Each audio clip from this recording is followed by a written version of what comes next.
There are wounds that cut deeper than any blade, the kind inflicted by those who should love you most.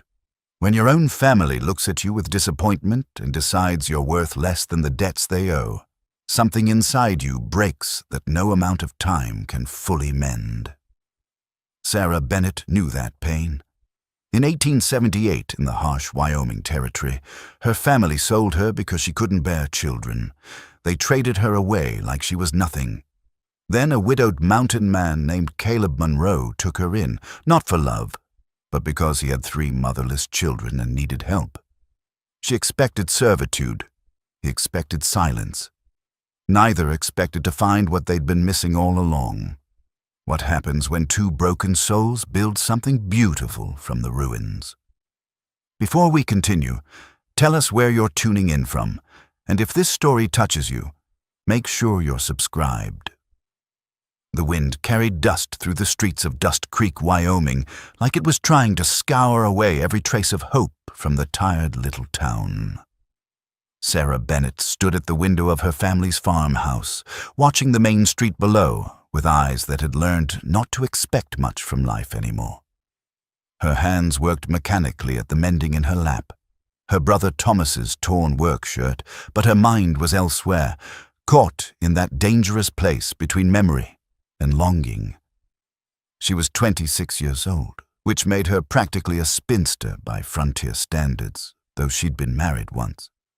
For 3 years, she'd been Samuel Bennett's wife, and for 3 years she'd prayed every night for a child that never came. Samuel had been kind about it, patient in a way that made her love him more and hate herself deeper.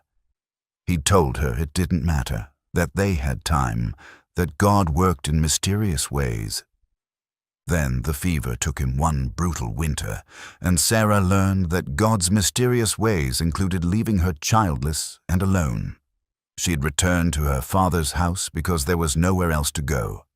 A widow with no children had no claim to her late husband's property that went to his brother's family. So she came back to the room she'd slept in as a girl, except now the walls felt closer, and the judgment in her parents' eyes felt heavier than any physical weight. The mending needle slipped, pricking her finger. A drop of blood welled up, bright red against her pale skin. Sarah watched it for a moment before pressing the wound to her apron. Even her own body seemed determined to remind her of her failures. "Sarah," her mother's voice carried up the stairs, sharp with a particular irritation that had become Martha Bennett's constant tone when addressing her daughter. "The chickens need feeding, and your father wants his supper ready when he comes in from the fields." "Yes, Mama." Sarah set aside the mending and stood, smoothing her worn calico dress. It had been her good dress once before she was married. Now it was patched and faded, much like everything else in her life.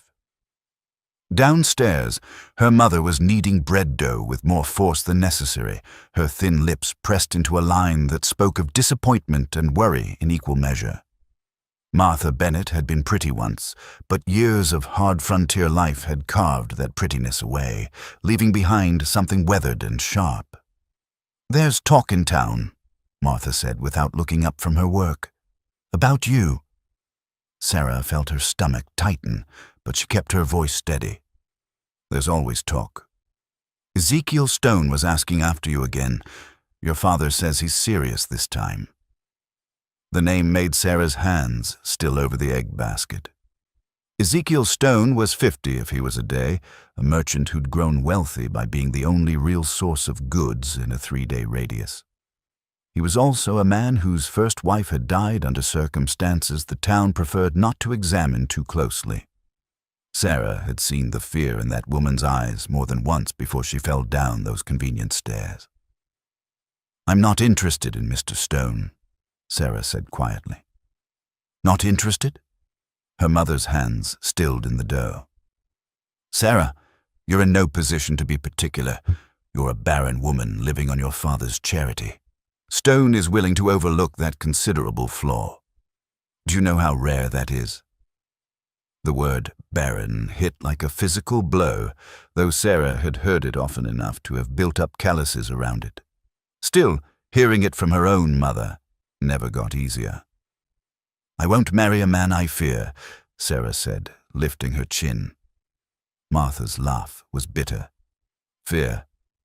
What do you think marriage is for women like us? We don't get to marry for love or comfort. We marry for survival. Your father and I married because his family had land and mine had nothing. We survived. You'll survive."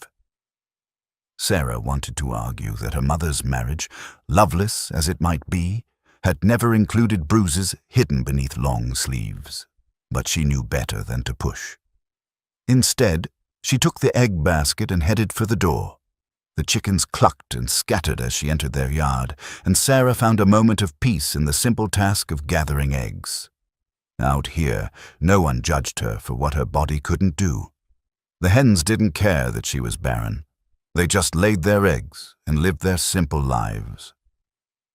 She was reaching into the last nesting box when she heard the sound of horses in the street. Sarah looked up to see a wagon rolling past, driven by a man she recognized from town, one of the trappers who came down from the mountains a few times a year to trade pelts and buy supplies. Caleb Monroe. She knew his name the way everyone in a small town knows everyone else's name, through gossip and observation rather than actual conversation. He kept to himself mostly, had a homestead somewhere up in the high country. His wife had died a couple of years back. Childbirth, the women whispered, another reminder of how dangerous it was to be female on the frontier. 3 children sat in the back of his wagon, and Sarah felt that familiar ache in her chest. The oldest was a girl, maybe 9 or 10, with serious eyes and her father's dark hair. A boy around 6 bounced excitedly, pointing at things in town, while a tiny girl, no more than 3, clutched a rag doll and sucked her thumb. Caleb Monroe himself was a tall man, broad-shouldered from hard work, with a face that looked like it had forgotten how to smile. He guided his horses with capable hands, his eyes scanning the street with the wariness of someone who'd learned not to trust easily. For just a moment, their eyes met. Sarah felt something pass between them, not attraction exactly, but a kind of recognition. 2 people who understood loss, who carried grief like a second skin. Then the wagon moved on, and the moment passed. Sarah finished gathering the eggs and headed back inside, but the image of those 3 motherless children stayed with her. She wondered who was caring for them, who was braiding the little girl's hair and mending the boy's torn pants. She wondered if they cried at night for their mama, the way she used to cry for the children she'd never have. That evening, her father came in from the fields with her brothers, Thomas and William. They were men now, though Sarah still sometimes saw them as the boys who'd pulled her braids and stolen cookies from her pocket. They'd grown hard like the land, their faces weathered beyond their years. James Bennett was a stern man who believed in hard work, harder discipline, and the unquestionable authority of men over their households. He sat at the head of the table in silence while Sarah and her mother served supper, venison stew and fresh bread, then blessed the food with a prayer that felt more like a formality than a conversation with God. "Saw Ezekiel Stone in town today," James said, tearing off a piece of bread. "He made me a proposition." Sarah's hand tightened on her fork, but she kept her eyes on her plate. "What kind of proposition?" Martha asked, though her tone suggested she already knew. "He'll forgive our debt to his store if we give him Sarah in marriage." The words hung in the air like smoke from a rifle shot. Sarah felt the blood drain from her face. Give him Sarah, as if she were a commodity to be traded, no different from a horse or a bolt of cloth. "Father," she began, but he cut her off with a look. "We owe Stone near $300, Sarah. $300 we don't have and can't pay. This farm is barely keeping us fed as it is. The drought last summer near killed us, and we lost half the herd to that illness in the spring." "There has to be another way," Sarah said, hating how her voice shook. "There isn't." Her father's tone was flat, final. "You're a burden to this family. You eat our food, use our resources, and bring nothing of value in return. A woman's purpose is to bear children and keep a household. You can't do the first, and we don't need you for the second. Each word was a knife, precisely placed and deliberately cruel. Sarah looked at her mother, hoping for some defense, some maternal protection, but Martha just stared at her plate, her silence more damning than any words. "I won't do it," Sarah whispered. James Bennett's fist hit the table, making the dishes jump. "You'll do as you're told. I'm your father, and under God and territorial law, you're under my authority until you're under a husband's authority. Stone is willing to take you despite your defect. You should be grateful." Grateful. Sarah's voice rose despite her efforts to control it. He beat his first wife. Everyone knows it, even if no one will say it out loud. You're asking me to marry a man who'll hurt me. Then don't give him reason to, Thomas muttered, and Sarah felt something inside her crack at her brother's casual cruelty. She stood, her chair scraping loudly against the wooden floor. "I won't do this. I won't." "Then you'll leave this house with nothing but the clothes on your back," her father said coldly. "And good luck surviving out there alone. A woman with no money, no family, and no prospects. See how far you get." Sarah looked around the table at the faces of her family, the people who should have loved her, protected her, valued her. Instead, she saw calculation, indifference, and cold practicality. She saw people who'd already made their decision, who'd already traded her away in their minds. She fled to her room, tears finally breaking free. Through her window, she could see the mountains rising in the distance, dark shapes against the evening sky.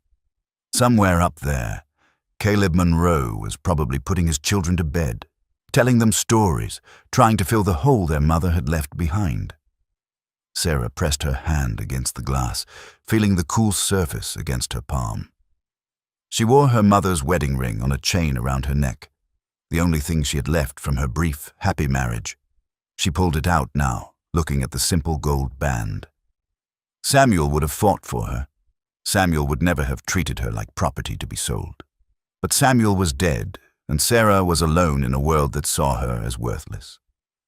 She didn't sleep that night. She lay in bed, listening to the house settle and creak around her, and wondered what kind of hell awaited her in Ezekiel Stone's house. She wondered if she'd survive it. She wondered if she'd even want to. The mountains outside her window stood silent and dark, keeping their secrets. Sarah didn't know it yet, but those mountains would become her salvation. Sometimes the worst moments of our lives are just doorways we have to walk through to reach the best ones. But on that night, all Sarah knew was fear, shame, and the bitter taste of betrayal. 3 days passed in a fog of dread. Sarah went through the motions of daily life, cooking, cleaning, mending, while her family treated her with a strange mixture of relief and avoidance. They'd made their decision, and now they were just waiting for it to be executed. On the third night, Sarah woke to voices drifting up from downstairs, her father's rumble and another voice, oily and self-satisfied. Ezekiel Stone. She crept to the top of the stairs, her heart pounding, and listened. "I want the arrangement formalized," Stone was saying. "A proper bill of sale, signed and witnessed. I won't have her family coming back later claiming I forced anything. A bill of sale, like she was livestock." "That's not necessary," her father said, but his voice lacked conviction. "A handshake between men is worth nothing if challenged," Stone interrupted. "I've drawn up papers. You sign over custody of Sarah to me in exchange for forgiveness of your debt. Clean, legal, final." Sarah heard the rustle of papers, the scratch of a pen. Her father was signing away his daughter like she was a piece of property. She gripped the stair railing so hard her knuckles went white. "When do you want her?" James Bennett's voice was flat, businesslike. 3 days. That gives me time to prepare the house. And James, make sure she understands that any resistance will be dealt with firmly.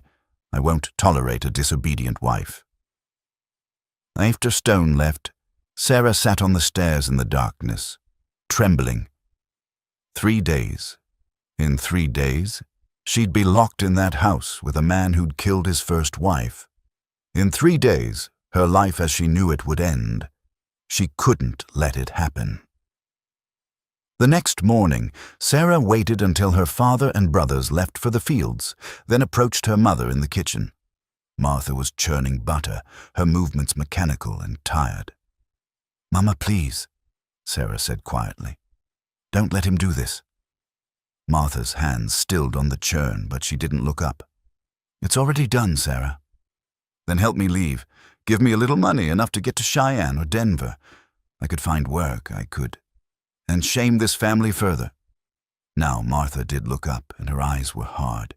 "You running away would make your father look weak. Stone would still demand his debt be paid, and we'd lose the farm. Is that what you want? Your family homeless because you're too proud to do your duty?" "My duty," Sarah's voice cracked. "My duty is to let myself be beaten and possibly killed." "Your duty is to your family," Martha said firmly. "I did mine. I married a man I didn't love and bore his children and kept his house for 30 years. You'll do the same. You were never afraid Father would kill you." Something flickered in Martha's eyes. Was it doubt? Guilt? But it vanished as quickly as it came. "Then be clever enough not to anger your husband. Now I have work to do, and so do you." Sarah tried to run that afternoon. She packed a small bundle of clothes, took what little money she'd saved from selling eggs, and slipped out while her mother was hanging laundry. She made it to the edge of town before Thomas caught her. "Where do you think you're going?" He grabbed her arm, his grip bruising. "Let me go, Thomas, please. So you can shame us, make Father look like he can't control his own daughter." He dragged her back toward the house, ignoring her struggles. "You're being selfish, Sarah. Think about someone other than yourself for once." William was waiting at the house, and between the two of them, they locked her in her room. Sarah pounded on the door until her fists were bruised, screaming until her voice was raw. No one came. No one cared. She spent that night curled on her bed, clutching her mother's wedding ring and praying for a miracle that didn't seem likely to come. The next morning dawned clear and bright, mocking her despair. Sarah heard activity downstairs, voices, footsteps. Then her mother unlocked the door. "Get dressed," Martha said curtly. "In your good dress. Stone's coming for you at noon." "Mama." "Don't." Martha's voice was sharp as broken glass. "Just don't. Make this easier on all of us." Sarah dressed mechanically, her hands shaking so badly she could barely button her dress. This was it. This was the end of any hope she'd had for a decent life. She'd be Mrs. Ezekiel Stone, and everyone would know she was sold to him like cattle, and eventually she'd end up like his first wife, dead at the bottom of the stairs, or from some other accident. When she came downstairs, her family was waiting in the parlor like they were attending a funeral. In a way, they were. Hers. Through the window, Sarah could see half the town gathering in the street. Word had gotten out about the arrangement, and people had come to witness the spectacle. Among them, she spotted Caleb Monroe's wagon. He'd come to town for supplies, his 3 children with him. The little girl, Grace, Sarah remembered someone calling her, was clinging to her father's hand while the older 2 examined a display in the store window. Then Ezekiel Stone arrived, dressed in his finest suit, looking like a spider coming to claim a fly from his web. He smiled at Sarah, and the expression made her skin crawl. "There's my bride," he said, his voice carrying across the room. "Don't you look lovely?" Sarah said nothing. She'd learned that silence was sometimes the only form of resistance available to women in her position. Stone approached her father with the papers, the bill of sale that would transfer ownership of Sarah from one man to another. James Bennett took them, read them over, then reached for the pen. "Wait," the voice came from the doorway. Everyone turned to see Caleb Monroe standing there, his hat in his hands, his 3 children clustered behind him. He looked uncomfortable, like a man who'd rather face a grizzly bear than a room full of people, but his jaw was set with determination. "This is a private family matter," Stone said coldly. "I have a counteroffer," Caleb said, his voice low but carrying. He looked at James Bennett. "You need your debt forgiven. I can pay it." The room went silent. Sarah's heart began to pound for an entirely different reason. "And what do you want in return?" James asked suspiciously. Caleb's eyes flickered to Sarah, then away. "I need help with my children. My wife died 2 years ago, and I can't manage the trap lines and 3 children alone. Sarah would come to my homestead. She'd care for the children, keep the house. In exchange, I'd pay your debt in full." "That's the same arrangement I'm offering," Stone snapped, "except I'm willing to marry her properly." "Are you offering marriage?" James asked Caleb. Caleb hesitated, and Sarah saw the conflict in his face. "No," he said finally. "I'm offering employment, honest work for honest pay. She'd have her own room, her own space. She'd be free to leave if she chose, once she'd worked off the debt." "That's ridiculous," Stone said. "An unmarried woman living with a widower. The scandal would be less than forcing a woman into a marriage she doesn't want," Caleb interrupted, and his eyes met Sarah's for the first time. She saw no lust there, no cruelty, just a tired man offering what help he could. The choice should be hers. Everyone looked at Sarah. For the first time since this nightmare began, someone was acknowledging that she had a choice. It wasn't much of one, servitude to a stranger or marriage to a monster, but it was more than her own family had offered her. "I'll go with Mr. Monroe," Sarah said, her voice steady despite her racing heart. Stone's face went purple with rage. "This is unacceptable. We had an agreement." "We had a discussion," James Bennett said slowly, and Sarah saw the calculation in his eyes. "Monroe's offering cash money, full payment. You are offering debt forgiveness. If I'm going to lose my daughter either way, I might as well take the better deal." It all came down to money in the end.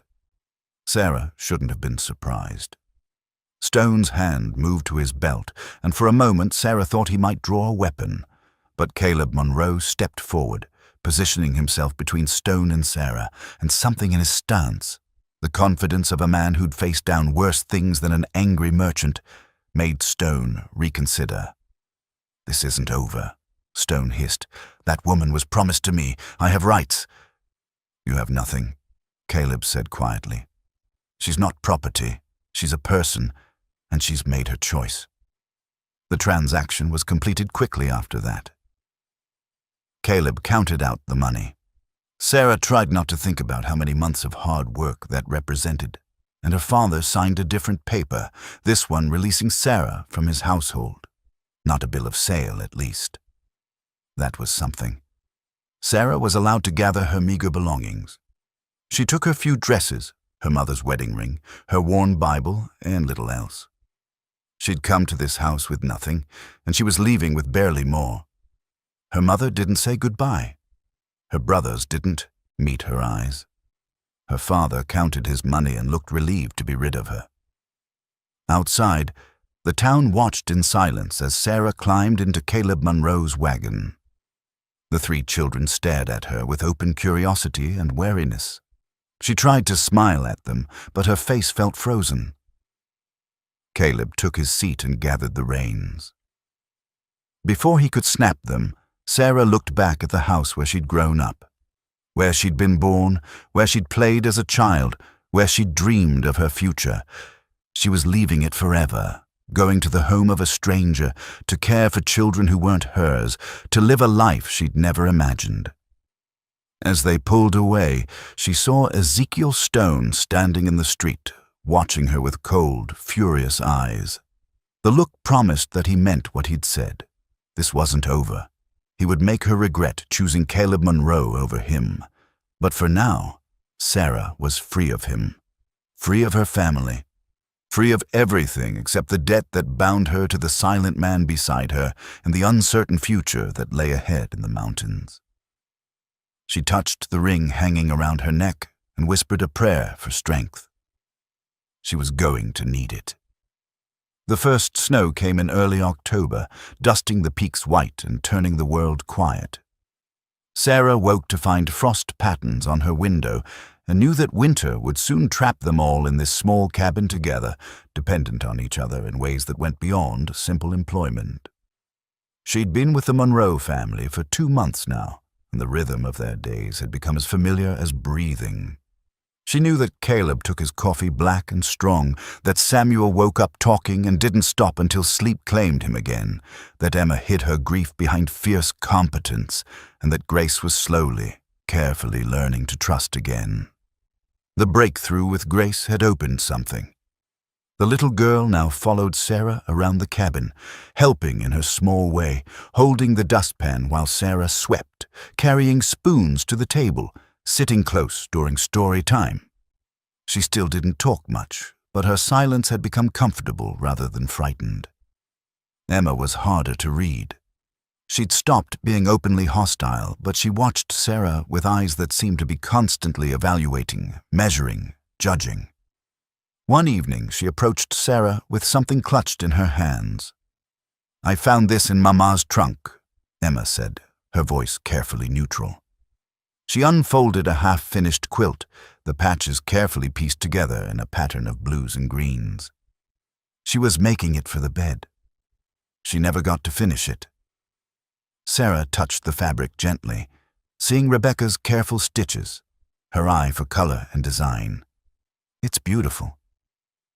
"I don't know how to finish it," Emma admitted, and for the first time she sounded young and uncertain. "I tried, but my stitches aren't as good as hers. I thought maybe you could help me." It was an offering, Sarah understood, an olive branch extended, carefully, ready to be withdrawn if Sarah didn't handle it properly. "I'd be honored," Sarah said. "We could work on it together. Your mother started something beautiful. We can finish it for her." That became their evening ritual. After the supper dishes were cleared and Samuel and Grace were in bed, Sarah and Emma would sit by the fire with the quilt spread between them. At first, they worked in silence, but gradually, Emma began to talk. She talked about her mother, how Rebecca had loved to sing while she worked, how she'd taught Emma to identify birds by their calls, how she'd been gentle with everything except injustice. She talked about the day her mother died, how Emma had been the one to run for help, how she'd felt responsible somehow for not being able to save her. "Papa said it wasn't my fault," Emma whispered one night, her needle pausing in the fabric. "But I keep thinking if I'd run faster, if I'd done something different." "Emma, look at me." Sarah waited until the girl met her eyes. "Your mother's death wasn't anyone's fault. These things happen, as terrible and unfair as that is. You were a child. You are a child. You did everything you could, and your mother knew you loved her. That's what matters." Emma's tears fell onto the quilt, and Sarah pulled her close, letting her cry in a way she probably hadn't allowed herself to cry in front of her father or siblings. When the storm passed, Emma whispered, "I'm glad you came. Don't tell Papa, but I was hoping he'd find someone." Sarah's heart clenched. "Oh, sweetheart, I'm just here to help." "I know, but still." Emma pulled back, wiping her eyes. "You make Papa smile sometimes. He hasn't smiled much since Mama died." Sarah hadn't noticed she was making Caleb smile, but Emma's observation made her suddenly acutely aware of him. He'd been moving through her days like a shadow, present but not engaged, there but not really seen. Now she found herself watching him. She noticed things she'd missed before. The way he was patient with Samuel's endless questions, taking time to explain how to read animal tracks despite his long days. The way he checked on the children every night before going to his own rest. His hand gentle on each small head. The way his eyes lingered on Rebecca's apron, still hanging on its peg, as if he couldn't quite bring himself to move it. One evening, cabin fever drove them all a little wild. Samuel was bouncing off the walls with pent-up energy. Grace was fussy, and even Emma seemed restless. Sarah, watching Caleb's jaw tighten with each new bout of noise, made a decision. "Who wants to play a game?" she announced. They ended up playing a simple guessing game with Samuel acting out animals for everyone to identify. He threw himself into it with such enthusiasm that even Caleb's stern expression cracked. When Samuel tried to be a bear and instead looked more like a confused rabbit, Caleb actually laughed. A real, genuine laugh that transformed his entire face. Sarah found herself staring. When he laughed, Caleb Monroe looked years younger, the grief falling away to reveal the man he might have been before loss carved him hollow. Their eyes met across the room, and something passed between them, an awareness that went beyond employer and employee, beyond two adults simply sharing space. Caleb looked away first, his smile fading, but Sarah's heart continued its unsteady rhythm. That night, she couldn't sleep. The cabin was too warm, her thoughts too restless. She finally gave up and came down to the main room, thinking she'd sit by the banked fire for a while. She wasn't alone. Caleb sat at the table, a cup of something, coffee or whiskey, she couldn't tell, between his hands. He looked up when she appeared, and in the firelight, his face was all shadows and angles. "Couldn't sleep?" he asked. "Too much on my mind." Sarah hesitated, then took a seat across from him. "I hope I didn't disturb you." "You didn't." He studied his cup. "I don't sleep much anyway." They sat in comfortable silence for a moment. Then Caleb spoke, his voice low and rough. "I worry I'm failing them. The children, they need more than I know how to give." Sarah considered her words carefully. "You're doing the best you can. That's all any parent can do." "Is it enough?" "They're thriving, Caleb. Look at them. Really look. Samuel's curiosity and energy, Emma's strength, Grace's gentle spirit. Those are gifts from both you and their mother. You haven't failed them." He looked at her then, really looked, and Sarah felt the weight of his attention like a physical thing. "You've given them something I couldn't, joy. I see them laugh with you, see them relax. Since Rebecca died, this house has been like a tomb. You brought it back to life." The words hung between them, heavy with meaning neither of them was quite ready to acknowledge. "They're wonderful children," Sarah said softly. "It's easy to find joy with them. It wasn't always easy for me." His admission was quiet, almost ashamed. "After Rebecca died, I could barely look at them without seeing her, seeing what I'd lost, especially Grace. She looks so much like her mother. And now when I look at them, I see them, who they are, not just who they came from." He paused. "Because of you." Sarah's throat tightened. "I just did what needed doing." "It's more than that." Caleb's hand moved across the table, not quite touching hers, but close enough that she could feel the warmth of it. "You've been a gift to this family, Sarah. To all of us."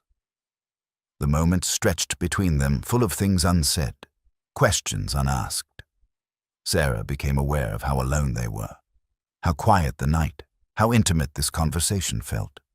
She saw the same awareness in Caleb's eyes, a dawning recognition that what had started as a practical arrangement was becoming something else, something that scared them both. Caleb pulled back first, standing abruptly. "Should get some sleep. Dawn comes early." "Of course." Sarah stayed seated, needing a moment to collect herself.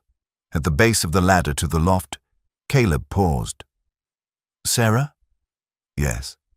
Thank you for everything." Then he was gone, climbing to his children, leaving Sarah alone with her racing heart and the dangerous realization that somewhere in the last 2 months, she'd stopped seeing Caleb Monroe as her employer and started seeing him as something far more complicated. The fire crackled, and outside, the wind whispered through the pines. Sarah touched the ring around her neck. Samuel's ring, a reminder of the last time she'd let herself care for a man. But Samuel was dead, and Caleb was very much alive. The winter ahead would keep them all trapped together in this small space where boundaries were becoming increasingly difficult to maintain. Sarah went back to her room and lay awake, listening to the house breathe around her. Somewhere above, Caleb was probably doing the same thing, lying awake, thinking thoughts that mirrored her own. The snow continued to fall, sealing them in, and Sarah wondered what the long winter would bring. Deep winter settled over the mountains like a heavy blanket, and with it came the close quarters and forced intimacy of people trapped together. The snow piled high against the cabin walls, and for 3 days straight, Caleb couldn't leave to check his trap lines. They were all stuck together, 3 children, 2 adults, and a growing awareness that crackled between Sarah and Caleb like static before a storm. On the second day of confinement, Samuel's energy reached unbearable levels. He bounced around the cabin like a rabbit, unable to sit still, driving Emma to distraction and making Grace whimper with overstimulation. "Samuel Monroe, if you don't settle down," Caleb started, his voice tight with strain. "He just needs to move," Sarah interrupted gently. "Being cooped up is hard on children." She caught Samuel mid-bounce. "How about we build a fort with the blankets?" What followed was controlled chaos. They draped blankets over chairs and the table, creating a cave-like structure that the children could crawl through. Even Emma, trying to maintain her dignity as the eldest, eventually gave in and joined the fun. And somehow, Sarah convinced Caleb to help hold up one corner of the blanket fort. "This is ridiculous," he muttered, but there was the hint of a smile tugging at his mouth. "This is childhood," Sarah corrected, watching Grace giggle as she crawled through the tunnel Samuel had created. "Let them have it." In the dim light of the blanket fort, with his children's laughter echoing around them, Caleb looked at Sarah and smiled, really smiled. And Sarah felt her heart do something dangerous in her chest. That night, after the children were asleep and the fort was dismantled, an awkwardness settled between them. They were too aware of each other now, too conscious of hands nearly touching when passing dishes, of eyes meeting and holding a beat too long. "Tell me about your husband," Caleb said suddenly, breaking the tension with words that somehow made it worse. Sarah's hand went to the ring around her neck. "Samuel? He was kind, patient. He married me knowing I might not be able to give him children, and he never once made me feel like less for it. How did he die?" "Fever. It took him in 3 days. He was fine one morning, and by the end of the week he was gone." She touched the ring. "I keep this to remember that I was loved once, that I wasn't always just a burden." "You're not a burden," Caleb said firmly. "Not here. Not to us. Your children might say differently." "They'd be wrong." He leaned forward, his eyes intense in the firelight. "Sarah, I need you to understand something. When I brought you here, I thought I was just hiring help. Someone to cook and clean and watch the children while I worked. But you've become—" He stopped, struggling for words. "You've become part of this family. The children need you. The children need me," Sarah repeated softly. "What about you, Caleb? What do you need?" The question hung between them, dangerous and raw. Caleb's jaw worked, and Sarah saw the war happening behind his eyes. Duty versus desire, loyalty to his dead wife versus the needs of his living heart. "I need—" he started, then stopped. Started again. "I need to know I'm not betraying her memory. Rebecca was everything to me.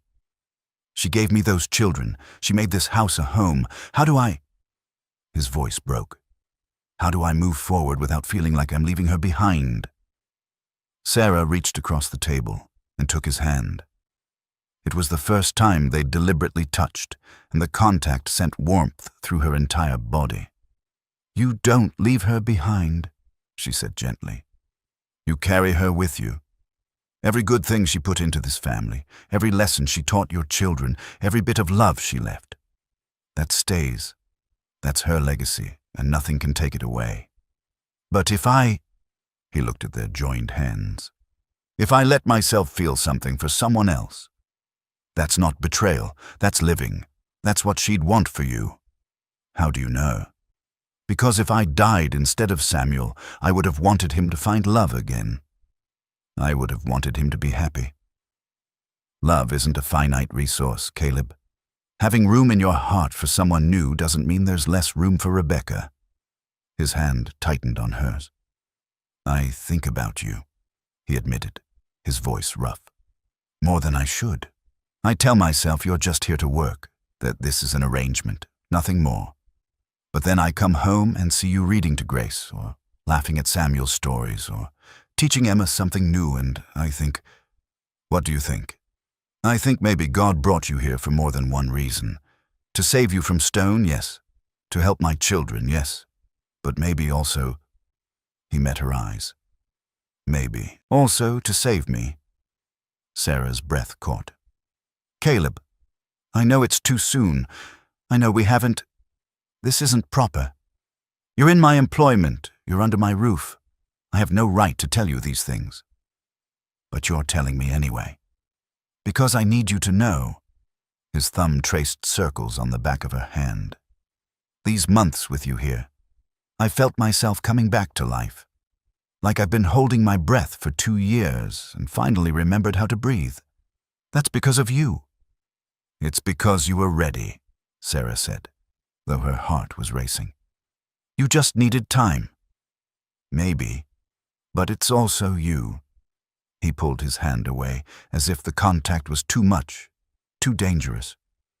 I should sleep in the barn, starting tomorrow. It's not proper, me sleeping under the same roof with you when I feel, when we're not. The barn's freezing, Caleb. You'll die of cold. Better than taking advantage of... He stopped, frustrated. Sarah, I gave you my word I wouldn't, that you'd be safe here. But I can't keep that promise if I can't trust myself around you. Do you want to hurt me? Sarah asked quietly.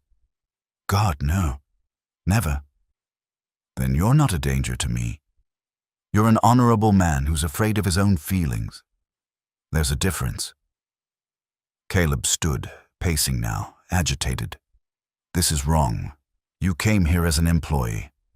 I have power over you. You depend on me for shelter, food, safety. For me to pursue anything with you now would be unconscionable.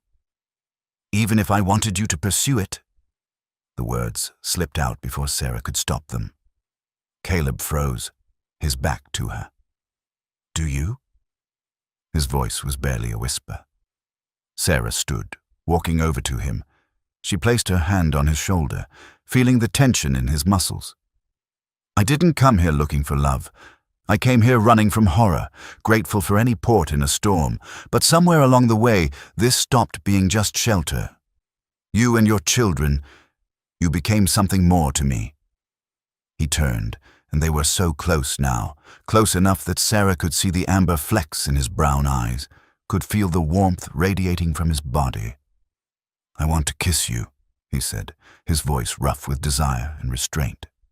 But I won't. Not while you're in my employment. Not while there's any question of whether you have the freedom to say no. And if I told you I do have that freedom, I still wouldn't believe it.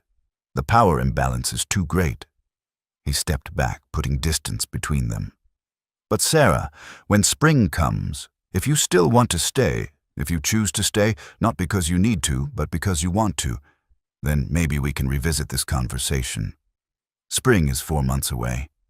I know. His smile was pained. Longest 4 months of my life, probably. Caleb, this is me trying to be honorable, he said, to do right by you. Please let me. Sarah nodded, understanding even though it hurt. He was right. There was a power imbalance, and any relationship that started now would always carry that taint. But spring would come eventually, and when it did, she would make her choice freely. One thing, though, Caleb said as he headed for the ladder, the brooch I bought in town last month, the jade one. I was going to give it to you for Christmas. It's hidden in the barn, wrapped in cloth. I saw it and thought of your eyes. They've got green in them, did you know that? I didn't know you noticed. I notice everything about you. His admission was quiet, vulnerable. That's how I know I'm in trouble. He climbed to the loft, leaving Sarah alone with her racing heart and the knowledge that come spring, everything would change. Outside, the wind howled, but inside the cabin, something warmer than fire was beginning to burn.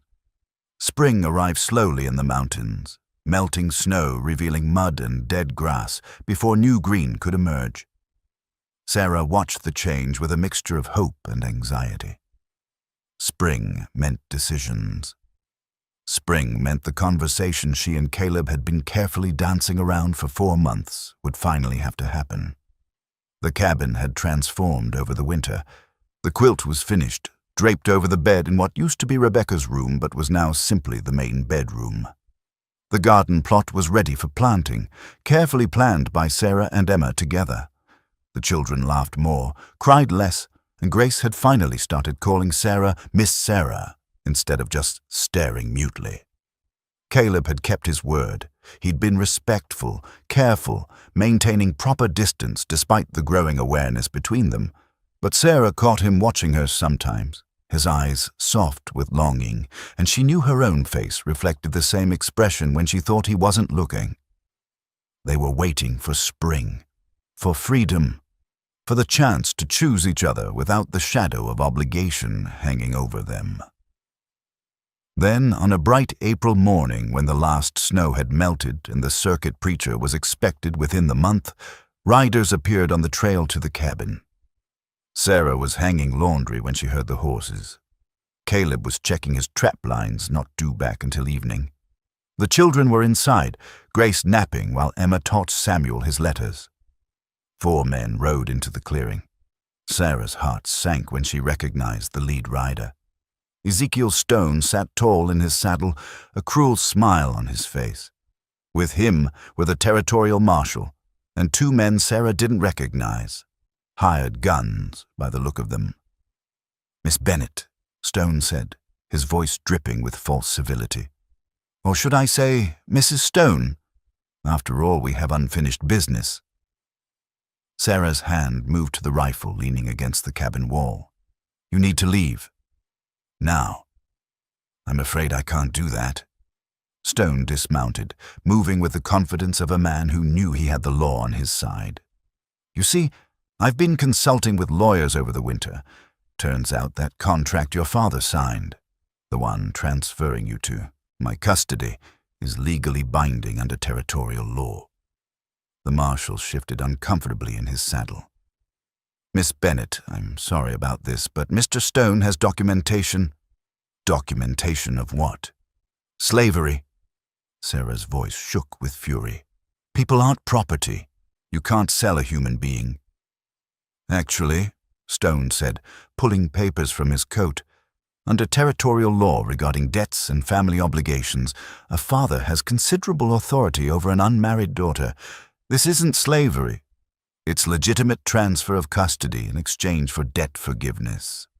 The fact that Monroe paid the debt doesn't negate the original contract.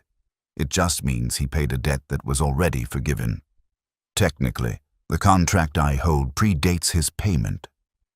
Sarah felt ice in her veins. "That's not possible. Caleb paid before the contract was filed with the Territorial Recorder's Office, yes. But I had it witnessed and dated the day before Monroe's interference. The timing is clear. You were legally transferred to my custody, and Monroe had no right to take you." The marshal looked pained. "Miss Bennet, I don't like this any more than you do, but the law is clear. This needs to be settled by a judge in Cheyenne. Until then, if Stone has legal documentation of custody—" "I'm not going anywhere with him," Sarah said flatly. Stone's smile widened. "You can come voluntarily, or the marshal can enforce the law. Your choice." "Where's Monroe?" one of the hired men asked, hand drifting toward his gun. "Not here," Sarah said quickly, fear for Caleb sharp in her chest. "And you'll leave him out of this?" "Oh, he's very much in this," Stone said. "He stole my property. That's a crime. When he returns, He'll be arrested for theft and possibly kidnapping. Unless, of course, you come quietly. Then I might be persuaded to drop charges against him." Sarah saw the trap clearly. If she resisted, Caleb would be arrested, possibly imprisoned. His children would be left without either parent. But if she went with Stone, she'd be trapped in his house, under his control, until a judge ruled, and judges in territorial courts could be bought. Inside the cabin, she heard Grace start to cry. The sound of Sarah's raised voice had woken her. "Give me a moment to say goodbye to the children," Sarah said, her voice hollow. "Of course." Stone's magnanimity was sickening. "But make it quick, and Miss Bennett, any attempt to run, any signal to Monroe when he returns, and I will make sure he spends the next 10 years in territorial prison. Do we understand each other?" Sarah understood perfectly. She was being taken, and there was nothing she could do about it without destroying Caleb's life. She went inside, where Emma had gathered Samuel and Grace close, all 3 children pale with fear. "What's happening?" Emma whispered. Sarah knelt in front of them, pulling all 3 into her arms. "I have to go away for a little while. There's a legal problem that needs to be sorted out. But I need you to be brave for me. Can you do that?" "Don't go," Grace said, the first full sentence she'd spoken in weeks. "Please don't go." Sarah's heart shattered. "I don't want to, sweetheart, but I have to. When your papa gets home, you tell him I didn't go willingly. Tell him—" Her voice broke.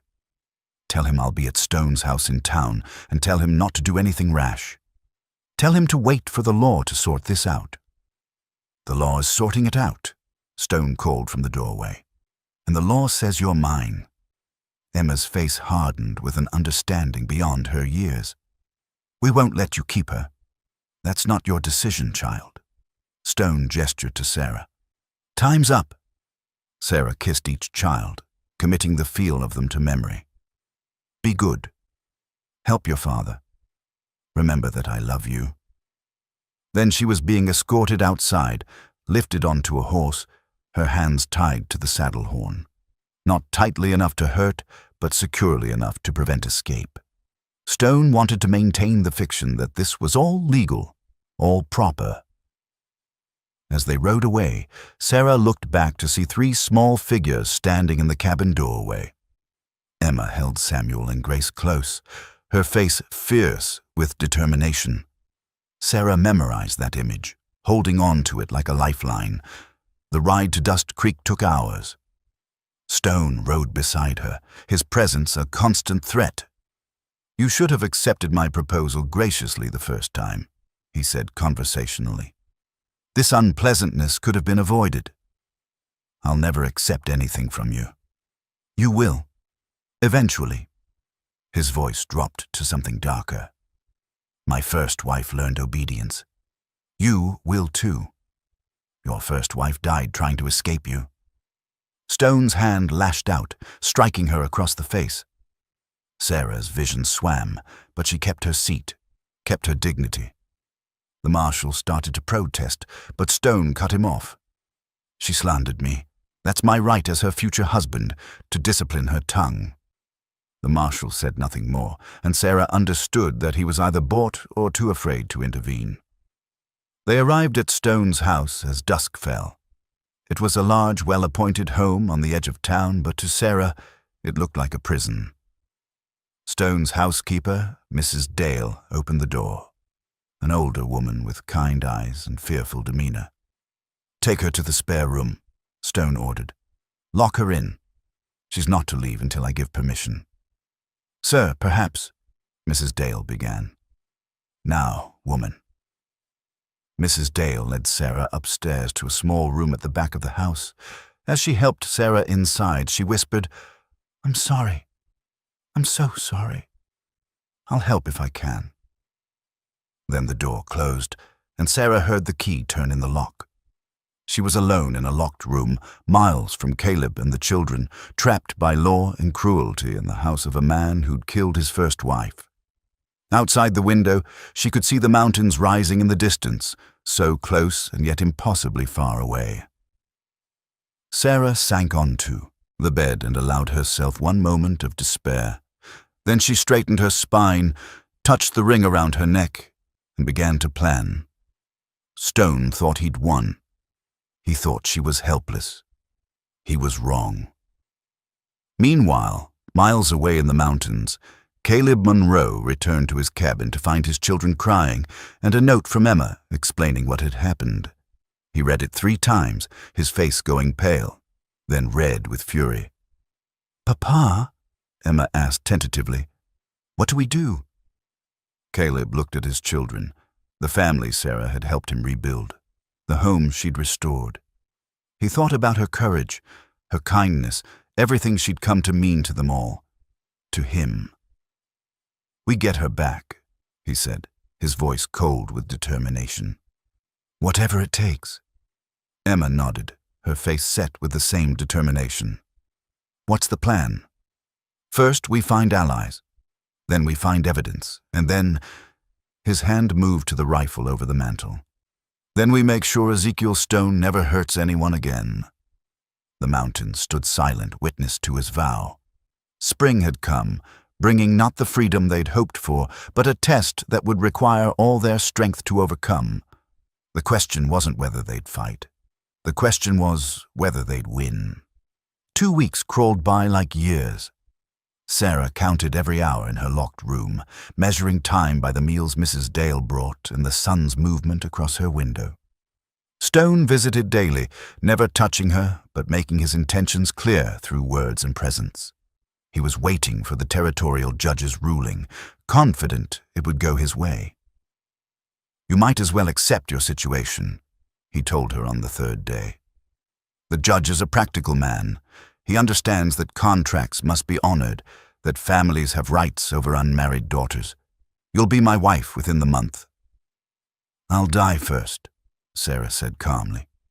Stone's smile was cruel. "That can be arranged too. Ask my first wife." "Oh, wait, you can't. She had an unfortunate accident." He left her with that threat hanging in the air like poison. But Sarah wasn't completely without hope. Mrs. Dale, the housekeeper, began taking small risks.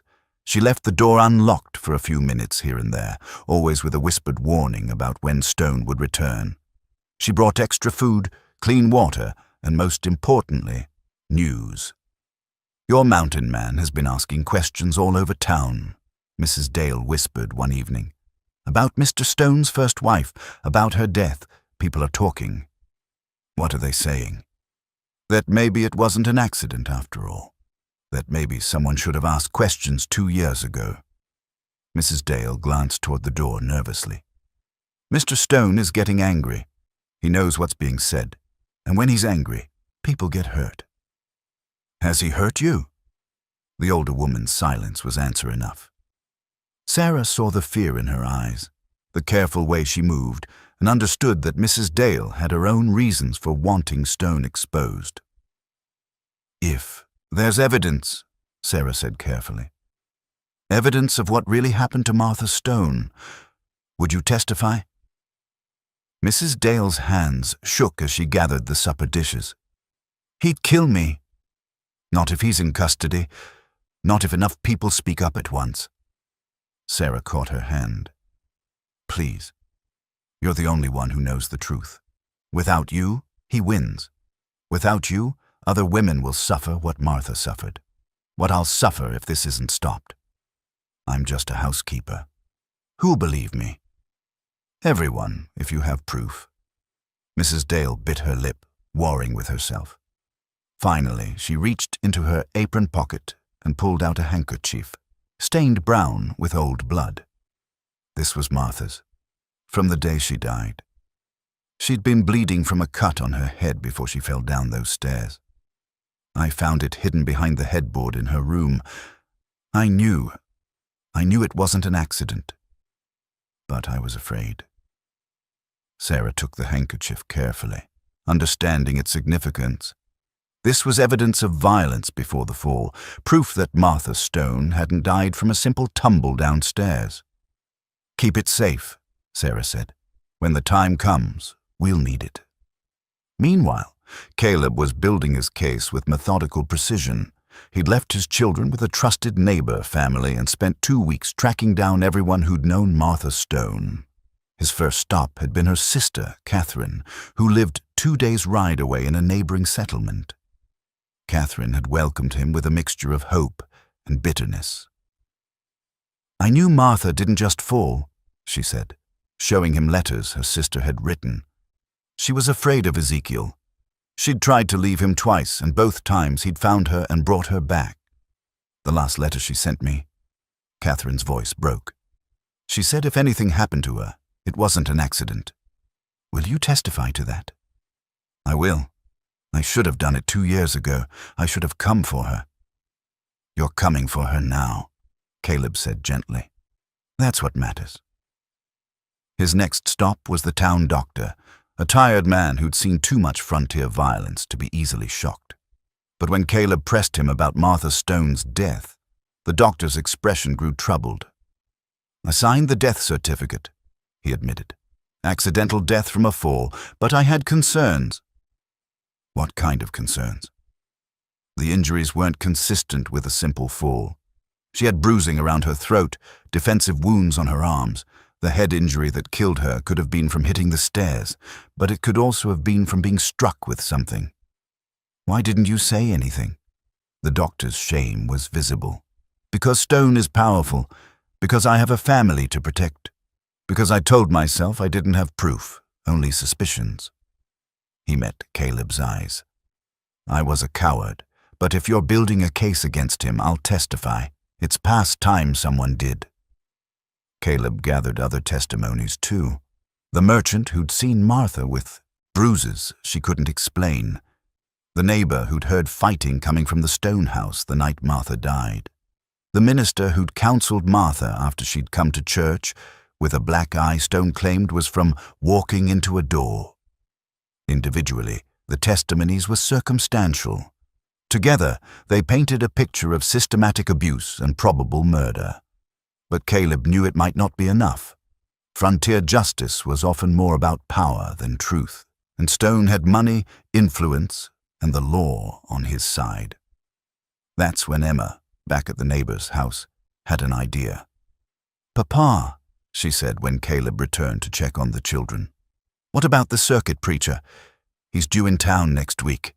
If he arrived and found everyone talking about Mr. Stone, if there was going to be a wedding and people were protesting it." "The preacher has no legal authority," Caleb started. "But he has moral authority," Emma interrupted. "And he knew Mama. Remember, he performed your wedding. He baptized all of us. If he spoke against this, people would listen." Caleb stared at his daughter, seeing her mother's intelligence shining in her young face. "Emma, that's brilliant." "I know," she said simply. "So what's the plan?" Caleb knelt in front of his children, including them in the conspiracy because they'd already proven themselves worthy of trust. "Stone wants to marry Sarah to legitimize his claim on her. The judge has scheduled a hearing for 3 weeks from now, but Stone's pushing for a wedding before that. He thinks if they're married, the judge won't rule against him." "So we stop the wedding," Samuel said, following the logic. "We expose him before he can marry her," Emma added. "Exactly, but it needs to be public. It needs to be witnessed by enough people that Stone can't threaten his way out of it." Caleb looked at Emma. "Can you write?" "Mama taught me." "Good. We're going to write letters. Lots of letters. To everyone who knew Martha Stone, to the territorial governor, to the newspaper in Cheyenne, and we're going to make sure everyone knows the truth about Ezekiel Stone." While Caleb built his case, Sarah endured. Stone's daily visits became more aggressive, his patience wearing thin. He'd moved from veiled threats to open ones. "The hearing is in 10 days, he told her, "but I've arranged for our wedding to happen in 5. Once we're married, the law won't interfere between husband and wife.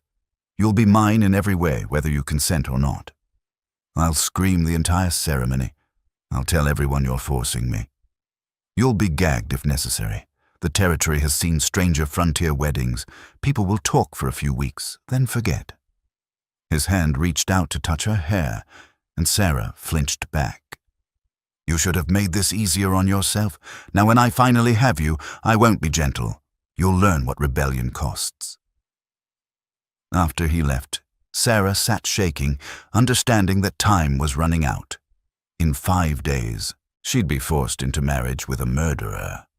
Once the ceremony happened, escape would be nearly impossible. Frontier wives had no rights, no recourse. Stone could do anything to her, and the law would call it his marital privilege. That night, Mrs. Dale brought news that changed everything. "Your mountain man is back in town," she whispered. "He's not alone. He's brought witnesses, people ready to testify about Martha's death. The preacher arrived early and is asking questions. Mr. Stone is furious. He's moved the wedding up to tomorrow." Sarah's blood ran cold. "Tomorrow?" "Noon. He's afraid if he waits, his case will fall apart. He thinks if you're married before the hearing, it won't matter what anyone testifies." Mrs. Dale pressed something into Sarah's hand. A small key. "This opens the back door. At dawn, it won't be locked. If you run, Stone will have you arrested for helping me." "I don't care anymore. I've been a coward long enough." The older woman's eyes were fierce. "Martha died because people like me didn't speak up. I won't let the same thing happen to you." After Mrs. Dale left, Sarah held the key and made her decision. She couldn't run. That would make Caleb's legal case harder, would make her look like she was fleeing lawful custody. But she could refuse. She could make Stone's forced wedding so public, so obviously coerced, that even a corrupt judge would have to acknowledge the truth. She touched the ring around her neck and thought of Caleb, somewhere in town, fighting for her. She thought of Emma, Samuel, and Grace, who'd already lost one mother and were in danger of losing the woman who'd become like a second mother to them.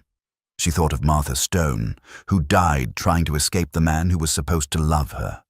Tomorrow, Sarah would face Ezekiel Stone. Tomorrow, the truth would come to light, or Sarah would die trying to reveal it. There was no middle ground anymore, no room for compromise or patience. Tomorrow, one way or another, this would end. Sarah spent the night awake, preparing herself for what was to come. She prayed for strength, for courage, for justice. She prayed for Caleb and the children, and she prayed that somehow, despite everything, the right side would win. Because if it didn't, if Stone succeeded in forcing this marriage, Sarah knew she'd end up like Martha, another woman dead at the hands of a man the law had failed to stop. But she wouldn't go quietly. Martha had died alone, frightened, with no one to witness her murder or speak for her justice. Sarah would make sure the whole town watched. She'd make sure everyone knew the truth. And if Stone wanted to kill her, he'd have to do it in front of witnesses who could no longer pretend they didn't see. Dawn came too soon and not soon enough. Sarah dressed in the one good dress she had. Not white, not bridal, just a simple calico that proclaimed her a woman, not a decoration. She braided her hair severely, removing any softness, any hint that she welcomed this.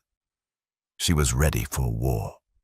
"If I can't have her, no one will," Stone snarled, lunging toward Sarah with the knife.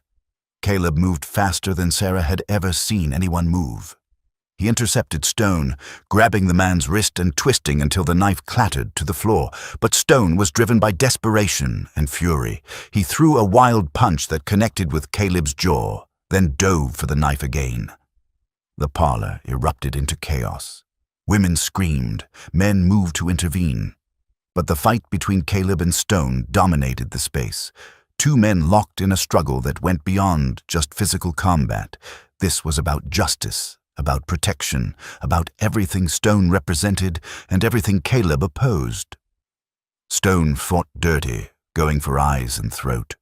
But Caleb had spent years in the mountains, had faced down bears and mountain lions, had learned to fight when fighting meant survival. He was methodical, controlled, using Stone's rage against him. When Stone finally managed to grab the knife, Caleb caught his wrist again. They struggled, the blade wavering between them, close enough that Sarah could see the light glinting off steel. "Stop!" the marshal shouted, drawing his weapon. "Both of you, stand down!" But Stone was beyond reason. He twisted in Caleb's grip, trying to redirect the blade toward Sarah, and Sarah understood with horrible clarity that he meant to kill her, even if it cost him his own life. If he couldn't possess her, he'd destroy her. Then Mrs. Dale picked up the heavy iron poker from the fireplace and brought it down on Stone's shoulder. Not hard enough to seriously injure, but hard enough to make him drop the knife and cry out in pain. The marshal and 2 other men rushed forward, finally subduing Stone and getting him in restraints. He fought like a wild animal, screaming threats and curses, all pretense of civilization stripped away to reveal the monster beneath. "You're all witnesses," he shrieked. "She's mine. The contract says she's mine. The law?" "The law says you're under arrest for assault with a deadly weapon," the marshal said grimly, "and pending investigation for the murder of your first wife. Take him." As Stone was dragged from the house, still screaming, Sarah felt her legs give out. She would have fallen if Caleb hadn't caught her, pulling her against his chest, his arms solid and safe around her. "I've got you," he murmured. "You're safe. I've got you." Sarah buried her face in his shirt and let herself shake, all the fear and tension of the last 2 weeks finally breaking free. Around them, the crowd buzzed with shock and excitement, but she barely heard it. All that mattered was Caleb's heartbeat under her ear, his hands steady on her back, his presence proving that she was truly free. The preacher approached them gently. "Miss Bennet, are you all right?" Sarah lifted her head, wiping tears from her face. "I am now." The marshal returned, looking tired and troubled. "Miss Bennet, I owe you an apology. I should have questioned Stone's claim more carefully. The law may have been on his side technically, but justice clearly wasn't." "What happens now?" Caleb asked, his arms still around Sarah. "Stone will be held for trial. Between the testimonies we've heard today and the physical evidence Mrs. Dale preserved, I believe we have a strong case for murder. At minimum, he'll face charges for the assault we all witnessed." The marshal looked at Sarah. "You're free to go wherever you choose, miss. The contract Stone held is void. It was obtained through coercion and was morally reprehensible, regardless of its technical legality." "Thank you," Sarah whispered. Catherine approached, tears streaming down her face. "Thank you for speaking up, for fighting him. Martha would be—" Her voice broke. "She'd be so grateful." Sarah embraced the woman who'd been her sister-in-law through tragedy. "I'm sorry I couldn't save her." "But you made sure justice came for her," Catherine said. "That's not nothing." As the crowd began to disperse, Sarah found herself surrounded by people offering support, apologies, and promises to do better next time. The town that had stood silent while Stone terrorized women was finding its voice, though Sarah couldn't help but notice it had taken a near murder in front of witnesses to wake them up. Mrs. Dale approached last, her weathered face showing relief and fear in equal measure. "I'll need to find new employment now." "You'll find it," the merchant assured her. "My wife's been needing help. Consider yourself hired, with a salary Stone never paid you." Finally, the house emptied until only Sarah, Caleb, and the preacher remained. The old man looked between them with knowing eyes. "I take it you two have your own business to settle." Caleb looked down at Sarah, his hand cupping her face with infinite gentleness.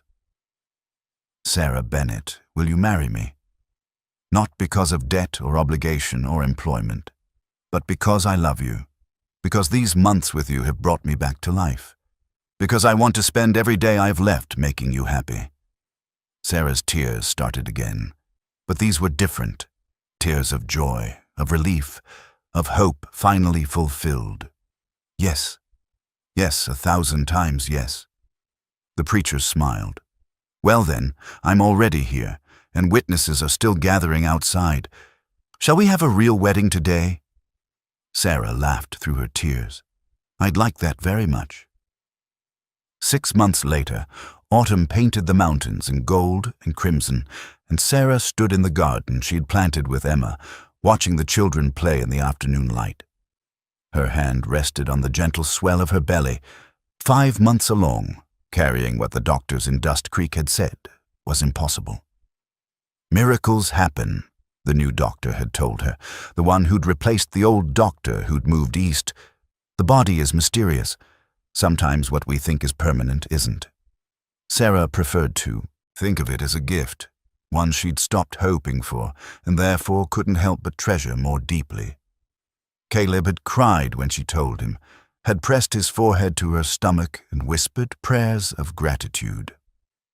The wedding had happened that same day back in spring in Stone's parlor of all places, transformed from a scene of violence into a celebration of joy. Sarah had worn her simple calico dress, Caleb his working clothes, and they'd spoken vows that meant everything because they were freely chosen. Emma had stood beside Sarah as witness, her face glowing with happiness. Samuel had bounced with excitement throughout the ceremony, and Grace, precious Grace, had tucked her small hand into Sarah's and whispered, "Mama," for the first time. That word had meant more than any wedding vow could. Stone's trial had been swift and decisive. The evidence against him, combined with testimonies from multiple witnesses, had resulted in a conviction for manslaughter in his first wife's death and assault with a deadly weapon. He'd been sentenced to 15 years in territorial prison, and the judge had made it clear that any further violence would extend that sentence. Martha Stone could finally rest. Mrs. Dale now worked for the merchant's family and had become a regular visitor to the Monroe homestead, bringing news from town and becoming like a grandmother to the children. Catherine visited occasionally too, finding peace in knowing her sister's death had been avenged and that Sarah had found the happiness Martha had been denied. Now, as Sarah watched her family, because that's what they were, truly and completely, she marveled at how life could transform. A year ago, she'd been a woman her own family saw as worthless, sold like livestock, trapped in despair. Today, she was Sarah Monroe, wife and mother and beloved. "Mama, look," Samuel called, showing her a particularly interesting rock he'd found. "That's wonderful, sweetheart. Add it to your collection." Emma appeared at Sarah's elbow, having developed a habit of checking on her throughout the day. "Are you feeling all right? Do you need to sit down?" "I'm fine," Sarah assured her, pulling the girl close. "Stop fussing. Someone has to fuss over you. You spend all your time fussing over everyone else." It was true. Sarah had discovered that being a wife and mother suited her in ways she'd never imagined, not because of some biological imperative, but because loving and being loved in return gave her life a purpose she'd been missing. She'd thought her value lay in bearing children, but she'd learned her value lay simply in being herself. The baby was a gift, yes, but so was Emma's trust, Samuel's laughter, Grace's affection. So was the quilt they'd finished together, now covering the marriage bed where Sarah and Caleb built their life together each night. So was the garden that combined Rebecca's planning with Sarah's care, honoring the past while nurturing the future. So was the moment each evening when Caleb came home from the trap lines and his whole face transformed at the sight of his family waiting for him. He came now, emerging from the tree line with his day's catch. The children ran to greet him, and he swept Grace up in one arm while ruffling Samuel's hair with his free hand. Emma hung back, trying to maintain her dignity, but Caleb dropped a kiss on her head anyway. Then he came to Sarah, and the look in his eyes still made her breath catch. He kissed her gently, his hand resting on her belly. "Good day?" he asked. "Perfect day." That night, after the children were asleep and the cabin was quiet, Sarah and Caleb sat together on the porch, watching stars emerge in the darkening sky. This was their time, the peaceful hour when they could simply be together without responsibilities or interruptions. I was thinking, Caleb said, his arm around her shoulders. We should talk about names. For the baby. Any thoughts? If it's a girl, I'd like to call her Rebecca, after her mother. He paused, his voice thick with emotion. Not to replace her, but to honor her. Is that all right with you? Sarah leaned into him, understanding what he was offering, acknowledgement that Rebecca would always be part of their family, that loving Sarah didn't mean forgetting his first wife. I think that would be beautiful, and if it's a boy... Samuel, Caleb said, after your first husband. Same reason. Sarah's eyes filled with tears. You'd do that. He loved you well from what you've told me. He deserves to be remembered. Caleb turned to face her, his hand cupping her cheek. Sarah, I need you to understand something. I don't love you because Rebecca is gone. I don't love you as a replacement or a second choice. I love you because you're you. Strong, kind, brave, beautiful. You saved my children, yes. But more than that, you saved me. We saved each other, Sarah corrected. You gave me a home when I had none. You gave me value when my own family said I had none. You gave me love when I thought I'd never feel it again. Then we're even. Sarah laughed, the sound carrying across the quiet mountainside. Not even close. But we have a lifetime to figure out the balance. A lifetime. The words that had once seemed like a threat, a lifetime trapped in loveless obligation, now sounded like a promise. A lifetime of autumn evenings and children's laughter. A lifetime of gardens planted and quilts stitched. A lifetime of love freely given and gratefully received. Inside the cabin, Grace called out in her sleep. Without discussion, both Sarah and Caleb rose to check on her. They found her tangled in blankets, the rag doll Rebecca had made her clutched tight. Sarah straightened the blankets, while Caleb tucked the doll back into Grace's arms. Sweet dreams, little one, Sarah whispered. Love you, Mama, Grace murmured without waking. Caleb's hand found Sarah's in the darkness, and they stood together, watching, their daughter sleep. Above them, Emma and Samuel slumbered peacefully. Beyond the walls, the mountains stood eternal and protective. And in the corner of the room, barely visible in the dim light, Rebecca's apron still hung on its peg, no longer a shrine to grief, but a reminder that love transcends loss. Sarah had been sold by her family for being barren, had been told she was worthless, had been treated like property with no value beyond what she could produce. But standing in this small cabin with Caleb's hand warm in hers, surrounded by children who called her Mama, carrying a child she'd thought impossible, Sarah understood a truth her family had been too blind to see. Worth wasn't measured in what you could give others. It was measured in how you loved and let yourself be loved in return. It was measured in the families you built from broken pieces, in the gardens you planted in rocky soil, in the hope you maintained when everything said hope was foolish. She was Sarah Monroe, and she was enough. She had always been enough. The mountains understood.